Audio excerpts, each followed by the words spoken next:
Peters, who's running for mayor of Mount Airy. And Wendi, how you doing? I'm great, Blaine. Thank you very much for having me. Now, tell us a little bit about Mount Airy. Mount Airy is a unique place. We're very unique. We're part in Frederick County, part in Carroll County. We are. We're divided among two counties. We have two more counties just at our border. 55% of our population is Carroll County. About 45 is Frederick County. We have kids that ship off to both ends of the town for school. All right. How many people? We're about 9,200. All right. Tell us a little bit about Wendi Peters. A little bit about, of course, you've served yes, there. Actually, well, cut to the chase here. Born and raised in Mount Airy. Mm-hmm. Went away to college, attended both Village Early College and Loyola in Baltimore.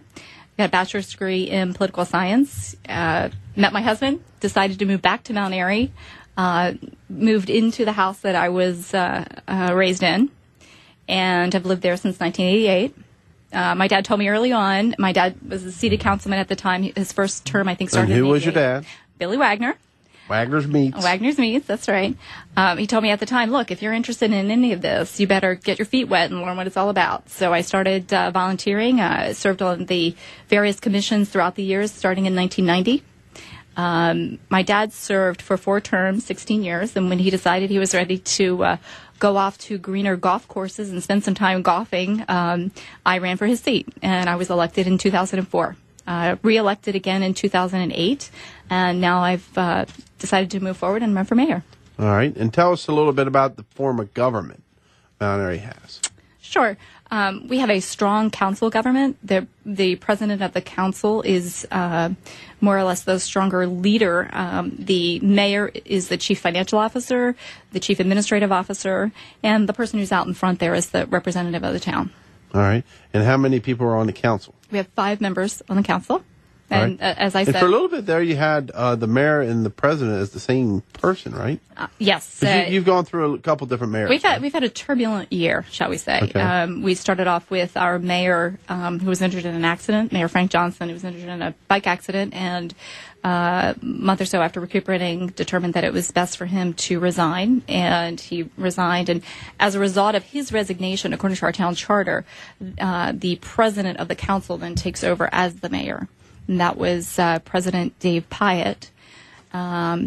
He served for, 8 months maybe, and a number of situations arose with regard to Mr. Pyatt where it was in the best interest of the town for us to reorganize, pick a new president who would then step into the shoes and act as mayor. And that's Peter Helt.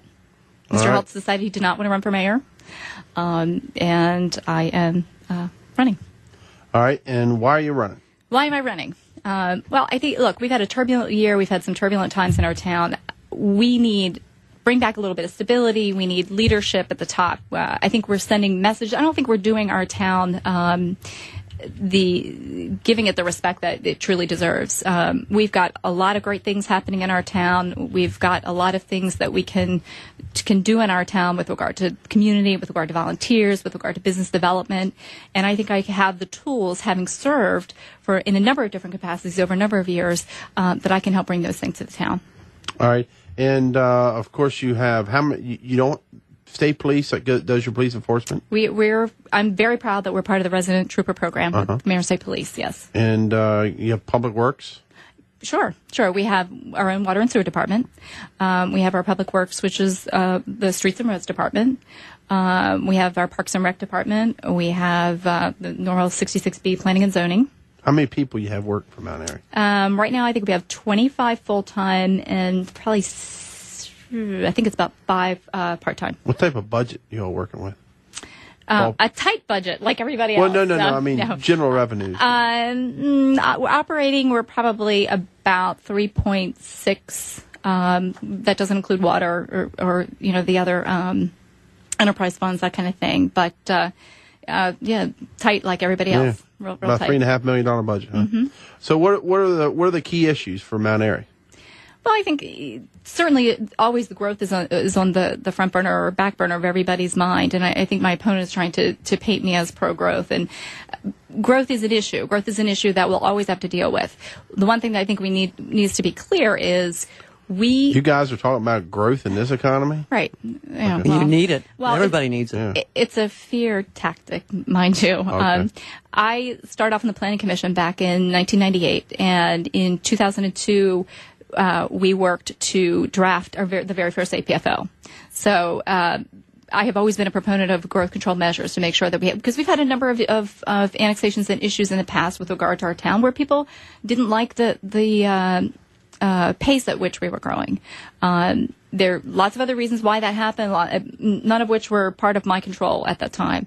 Like I said, I have supported a number of growth control measures to kind of rein in some of the things to make sure that we had the adequate facilities, because in 2000 we got caught in the MDE spiral with regard to water, and some of the wells that we were told or had assumed that there would be certain allocations, those allocations were withdrawn and pulled back on new wells. So we started at a real deficit with the problem there. So that's where it kind of hit the forefront. We also had some school issues, which we've been able to deal with, working with both counties. So certainly growth is always on the forefront. Growth is something that we have the necessary growth control measures in place right now. And my view always has been, let's get the facilities in line.